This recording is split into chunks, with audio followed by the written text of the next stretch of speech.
Imagine that you're writing for finance, real estate, tech firms, education, technology. Now, I know that as a child, you loved writing. How do I know this? Because I loved writing as a child. I had honors English in all my school studies. In college, I would get the highest grades, straight A's in history, language arts, anything that had to do with journalism and storytelling. And I know you're the same way. Now, I want you to picture this. You wake up to slow mornings in your area of choice, be it Florida, Africa, the Middle East, Greece, wherever, and you work 20 hours per week as a writer for high level tech companies, for healthcare institutions, for tax relief firms, or honestly, for whoever sees the value in empathy driven narratives. Welcome to the good life of a freelance writer. My name is Tiffany. I've been a freelance writer for the past 8 going on 9 years. And today I'm going to give you the step by step breakdown on how you can become a writer before 2025. Okay, I'm also the founder and co founder of Black Educators Amplified. Registration is closed right now, so you'll have to wait until January 2025 to hear more about that. And the co founder of Write Your Way to Revenue, where we've served over 33 clients with writing workshops and storytelling. Okay. So, number one, everyone, this is a belief that I have, and I know it to be true. Everyone must master writing and choosing one industry before moving on in their business. So, if you want to become a writer, you need to decide to choose one specific industry. Now, this is the hard part as far as mindset, because as a beginner, you're like, oh, I want to do a little bit of this. And oh, I like to cook. I want to write about that. And oh, I'm a mom. I want to write about my children. That's all fine and dandy. But as an entrepreneur, as a writing consultant, and an expert storyteller, choose one specific niche. Do not become scatterbrained. Do not become double minded. As the word says, a double minded man is unstable in all his ways. And so you really want to choose one specific industry. Once you choose that industry, it's okay to make other portfolio sites and have other portfolios in separate industries that you keep on the back end. But front facing, as far as your portfolio and website goes, you want to choose one specific industry. Now, that's the power of one. I have a blog linked on it down below. It's one of the best performing blogs on my page, okay? Let's talk about what your actual services can be as a writer. So, I've written websites. I've written, oh man, hundreds of websites easily over the past 8 years. Blogs, hundreds of blogs.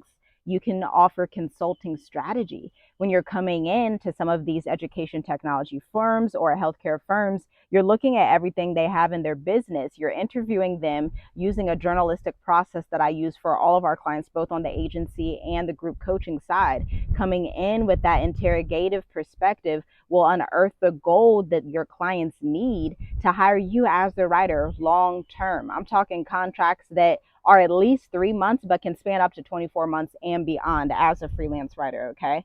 You can also create social media strategy and social media captions. So that's not just Facebook ads. Yes, you can do ad copy, and that's something that I can walk you through when we talk one to one, but you can also write social media captions. So, for example, a tax relief client may want 30 captions per month. They hire you to come in, look at all of their expertise, look at everything they have in their business. You have an understanding of social media, be it Instagram or LinkedIn, whichever platform they want to choose, and you're writing for the specific culture of that social media platform. Those 30 captions, you schedule them out, and then you do some community management as well to assist them in growing that page and signing more clients for their own business.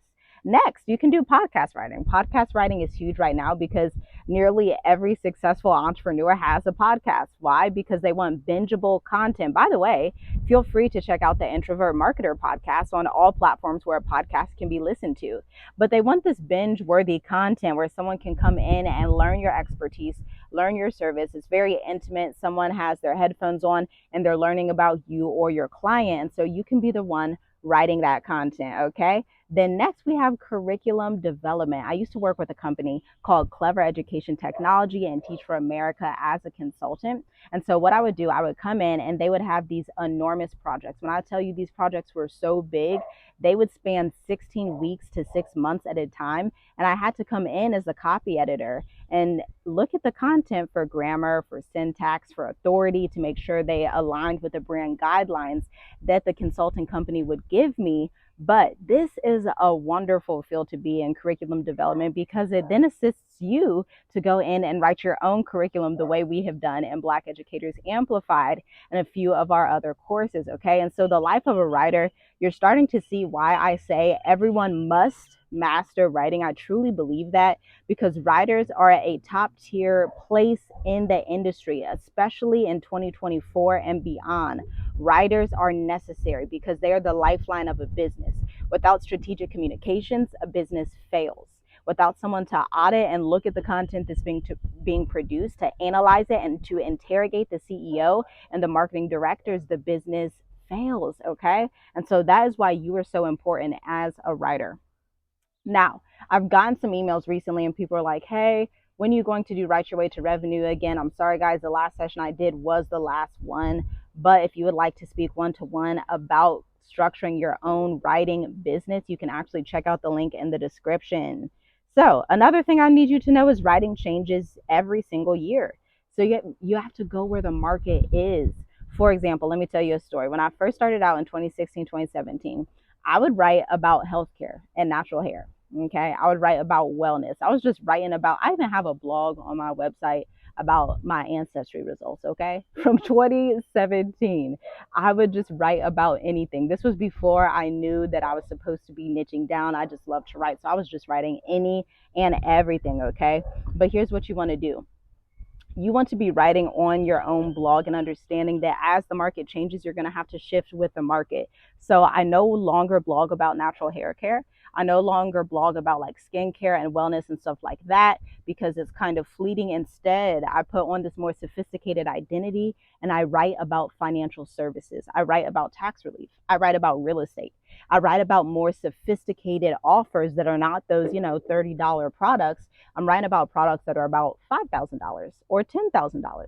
So that when those clients find my blog, they're like, oh, wow, she's an expert. And that's the mindset you want clients to have when they find you. Okay. So the foundation of everything that I'm talking about is having an empathy driven arc.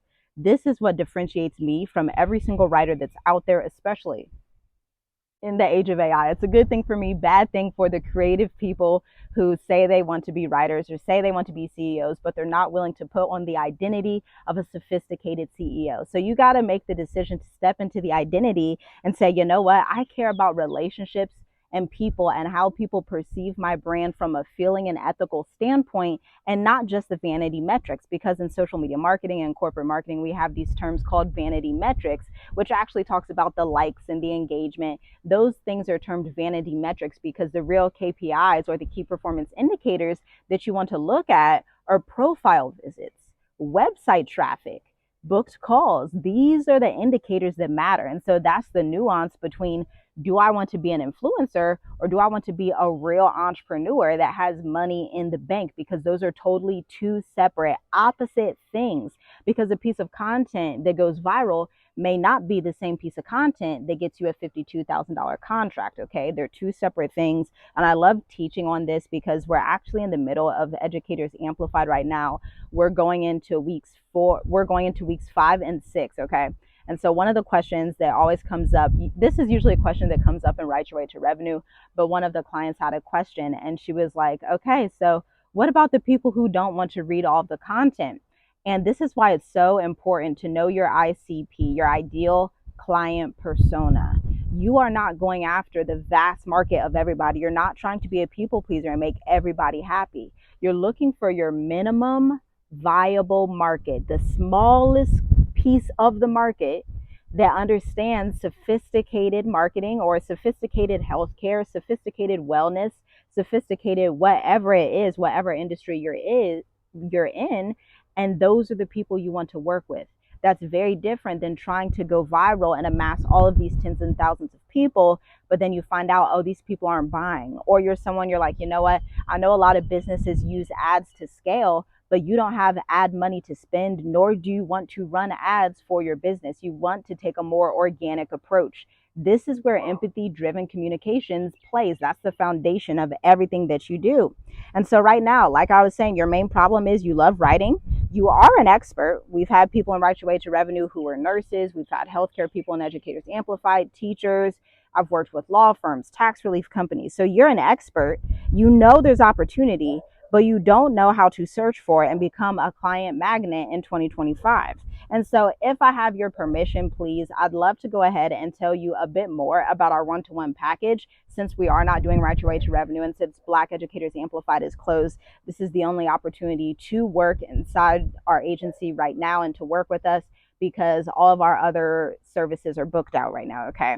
And so we can actually go through and work with you one to one. Month one, we will master storytelling, your origin story, your problem based story, and your analogy board. So that's called the OPA framework, where we're diving deep into narratives that are going to actually compel clients to work with you instead of just creating content that actually doesn't bring revenue into your business account. Okay.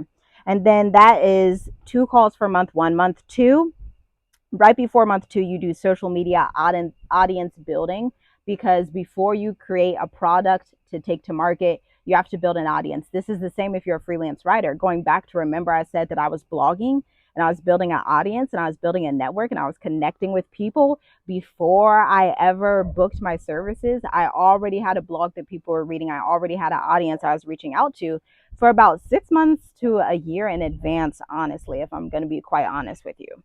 And then month two, we're going to go into portfolio writing and editing your content live, meaning I know a lot of you are new writers. There's not a lot of high level content out there on how to write a persuasive blog that doesn't sound like ChatGPT wrote it. And so I'll go in and look at your hook. I'll look at your content, say, hey, we need to fix this sentence. Let's fix this headline. Let's include some search engine optimization. Let's link back to another page on your blog. Let's insert some data and statistics to make this bottom line more clear, right? And so the other part of month two is, hey, you're going to be publishing 4 blogs on your website.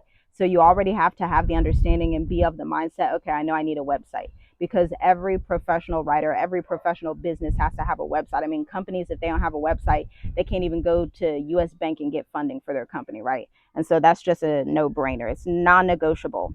And then month three, you're actually going to go through and perform data analysis.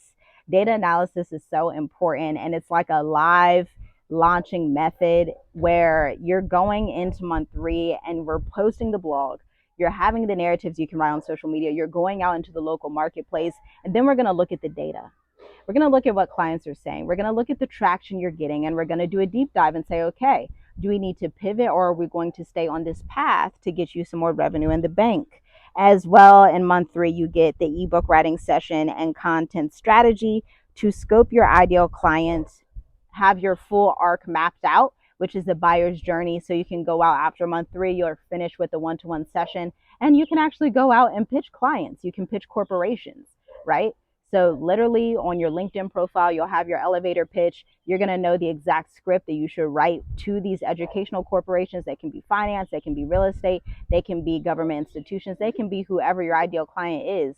But you're going to go ahead and pitch them and have a sales sequence to integrate them into for predictable, repeatable sales, so that you can go forth and move to Africa if you want and become a digital nomad, or if you want to invest in property, if you want to buy a farm, if you want to save some money for your children, if you want to invest in gold and silver, whatever your goals are, those things all become possible with empathy driven narrative. So if you're interested, go ahead, check out the link in the description. Understand that if the link doesn't work, all the slots are filled, because remember, we can only take a small amount of people. We cannot wait to work with you. Talk soon, and let me know down below, what was your biggest takeaway from this video? Shalom.